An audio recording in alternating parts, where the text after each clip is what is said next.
ചേട്ടന് ഇൻസ്റ്റാഗ്രാമിലൊക്കെ വീഡിയോ ചെയ്യുന്നല്ലേ? ആ അതെ അതെ, ഞാൻ കണ്ടിട്ടുണ്ട്. വീഡിയോസിലെല്ലാം നല്ല ലുക്ക് ആയിട്ടുണ്ട്. Thank you. ദൂരെ നോക്കിയപ്പോഴും നല്ല ലുക്ക് ആയിട്ടുണ്ട്. അപ്പൊ എന്റെ മൊബൈൽ നമ്പർ വേണമായിരിക്കും. വേണ്ട. അപ്പൊ ദൂരെ നോക്കുമ്പോ ഭയങ്കര ലുക്കാന്ന് പറഞ്ഞത്. അത് തന്നെ ഇപ്പോഴും പറയാനുള്ളത്. പോട്ടെ.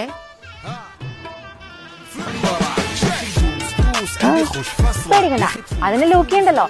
ഇത് ലൂക്കിയുടെ സൺ പ്രൊട്ടക്ഷൻ സ്പ്രേ. ഇത് നമ്മുടെ മുഖത്ത് 2 തുള്ളി സ്പ്രേ ചെയ്താൽ മതി, നമുക്ക് ഇൻസ്റ്റന്റ് ആയിട്ടുള്ള വൈറ്റനിങ് കിട്ടും. ഇത് ലൂക്കിയുടെ ഫേസ് വാഷ്. നമ്മുടെ മുഖത്തിന്റെ ഡാർക്ക് സ്പോട്ട്, പിഗ്മെന്റേഷൻ ഇതെല്ലാം കുറച്ച് തരും. ഇതാണ് ലൂക്കിയുടെ മെയിൻ ഐറ്റം, ബ്യൂട്ടി ക്രീം.